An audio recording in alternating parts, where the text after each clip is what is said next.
Bonjour et bienvenue sur le podcast Bien chanter des solutions pour votre voix. C'est Antoine Rudy, votre coach vocal, et on continue avec cette série de documents initialement publiés sous forme de vidéo et que je vous rediffuse aujourd'hui sur cette chaîne podcast. A tout de suite. Quel est le meilleur état d'esprit pour travailler sa voix efficacement? Bonjour, je suis Antoine, votre coach vocal, et je vous propose de répondre à cette question en 9 points aujourd'hui. Si vous êtes intéressé par des conseils sur la voix, par des exercices pour développer votre voix et mieux chanter, je vous incite à cliquer sur le petit bouton ici pour vous abonner à la chaîne YouTube et recevoir chaque semaine de nouveaux conseils ou exercices. Ou si vous êtes sur mobile, vous pouvez cliquer dans le petit bouton sous la description sous cette vidéo. Si vous passez du temps pour améliorer votre voix, pour travailler votre voix, il est absolument essentiel que vous le fassiez à bon escient. C'est-à-dire que vous devez être dans le meilleur état d'esprit possible, car si vous êtes négatif, si vous n'êtes pas indulgent avec vous-même, cela va ralentir vos progrès et finalement le temps que vous allez passer sera du temps de perdu. Voici mon premier conseil. Première chose, posez-vous la question de pourquoi vous travaillez votre voix. Quel est votre objectif principal? C'est vraiment très important de le poser. Peut-être que vous souhaitez améliorer votre prise de parole en public, que les gens vous écoutent lorsque vous prenez la parole. Peut-être que vous souhaitez intégrer une chorale. Peut-être que vous souhaitez simplement chanter des chansons avec vos enfants pour les divertir. Mais fixez-vous bien cet objectif principal. C'est vraiment essentiel de savoir pourquoi vous travaillez et pourquoi vous dépensez du temps. Deuxième conseil. Alors je suis désolé, ça fait un petit peu développement personnel, mais ayez de la gratitude pour votre voix. Je travaille toutes les semaines dans des centres spécialisés auprès de personnes en situation de handicap. Et je peux vous dire que tout le monde n'a pas cette chance de pouvoir parler, de pouvoir chanter. Les jeunes avec qui je travaille ne pourront pas entonner l'hymne de leur équipe de foot avec leurs amis. Ils ne pourront pas faire de soirée karaoké. Vous, si vous regardez cette vidéo, c'est que certainement vous avez l'usage de votre voix et de votre parole et que donc vous êtes déjà sur la bonne route pour pouvoir améliorer les choses. Donc vraiment, pensez à ça, soyez reconnaissant d'avoir la voix que vous avez et vous allez pouvoir progresser. Nous allons le faire ensemble tout au long des exercices que je publierai dans ces vidéos. Troisième conseil, soyez vraiment indulgent avec vous-même. Vous démarrez de zéro, vous apprenez quelque chose. Souvenez-vous lorsque vous avez appris à marcher. Au début, les bébés rampent pour se déplacer, mais ça leur permet déjà d'aller atteindre des objets disposés sur le sol.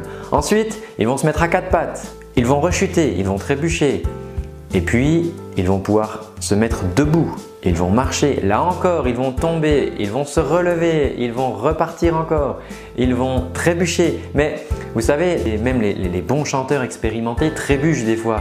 Des fois, ils peuvent rater une note, des fois, ils peuvent être un petit peu en retard. Ça arrive à tout le monde. Voilà, nous sommes humains, mais soyez vraiment indulgents avec vous-même. Vous commencez quelque chose et dites à la petite voix dans votre tête qui vous dit « Ah mais t'es nul, mais pourquoi tu fais ça? Mais tu n'y arriveras jamais ». Dites-lui de se taire, dites-lui « Ok, j'apprends, je démarre, je débute, prenons les choses dans l'ordre et j'ai le droit de me tromper, j'ai le droit de faire des erreurs et c'est avec tout cela que je progresserai. » Quatrième conseil, choisissez des objectifs atteignables. Alors il faut vraiment être très clair là-dessus. Si vous débutez complètement dans le chant par exemple, à la fin de votre première heure de cours, de votre première semaine d'exercice, vous ne pourrez pas chanter les airs d'opéra que vous avez envie de chanter. Voilà, ça ne se fait pas en un jour ni en un an. Il faut pour ça du travail. Par contre, vous pouvez espérer à la fin d'une semaine de travail, par exemple, maîtriser votre respiration. Et c'est déjà un premier objectif sur lequel vous allez pouvoir capitaliser pour ensuite chanter d'autres chansons. Il faut vraiment être très clair avec ça. Il y a des fois des personnes qui me disent voilà, je voudrais chanter ça, ok.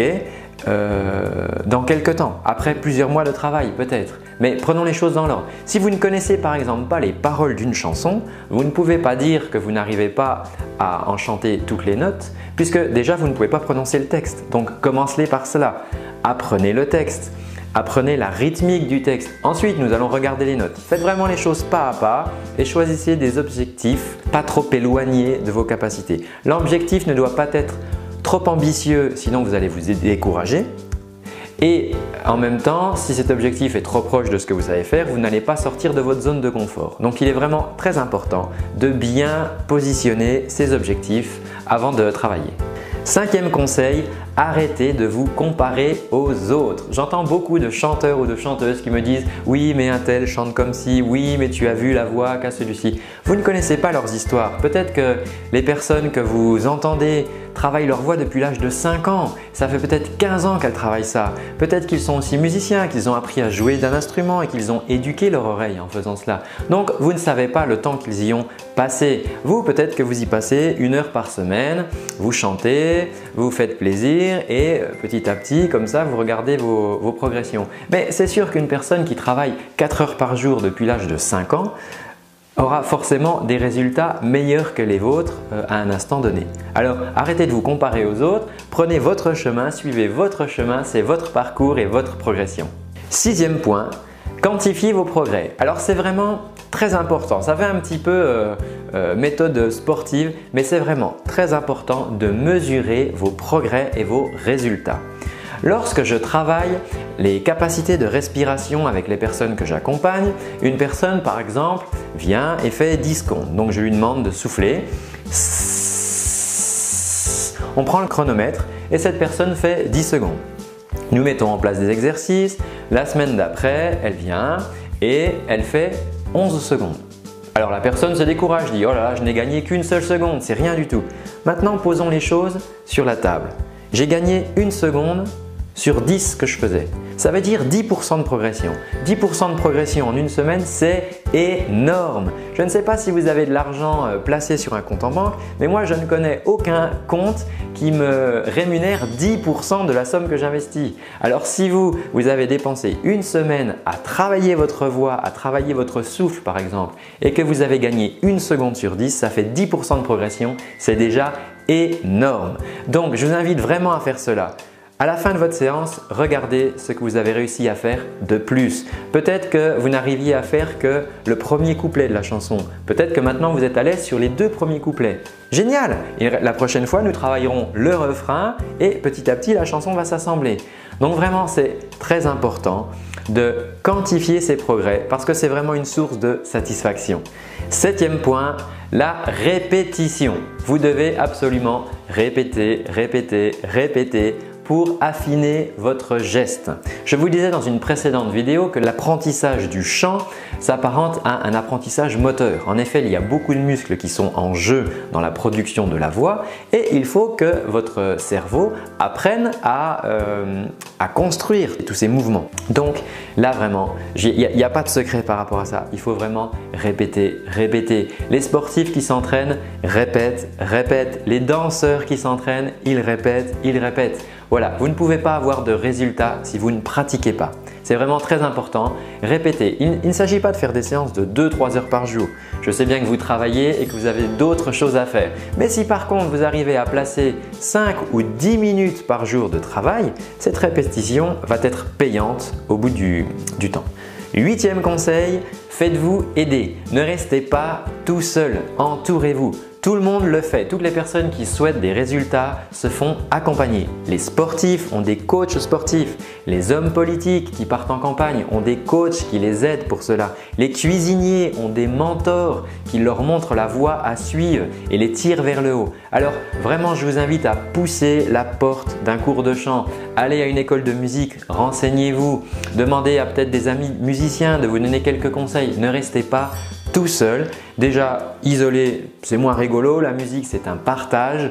Et en plus, entourez-vous des personnes qui vont vraiment pouvoir vous aider. Sur Internet, vous trouvez aussi beaucoup de ressources pour démarrer et mettre en place les premiers éléments du chant.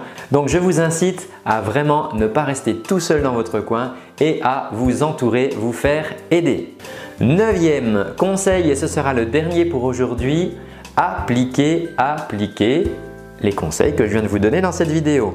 Si vous avez simplement passé 5-6 minutes à regarder cette vidéo et que vous vous dites « oui, c'est intéressant, effectivement, je devrais faire ça » et que vous ne l'appliquez pas, vous aurez juste perdu 7 minutes de votre temps, tout simplement. Par contre, si vous reprenez ces 9 points, point à point, et que vous les appliquez, que vous les mettez en place dès demain, je vous assure que vous aurez déjà un meilleur état d'esprit pour travailler votre voix et vous serez beaucoup plus efficace.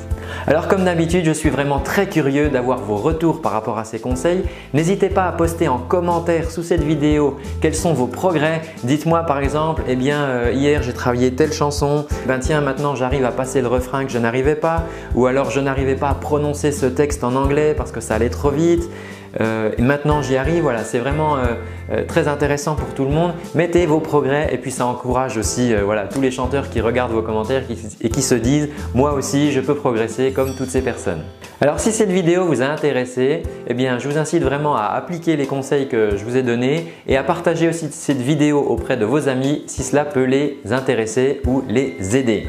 Si vous souhaitez recevoir pendant 30 jours des exercices pour améliorer votre voix, rien de plus simple, il vous suffit de me laisser votre adresse email en cliquant sur le petit i qui s'affiche sur la vidéo ou en cliquant sur le lien qui est en première ligne dans la description de cette vidéo.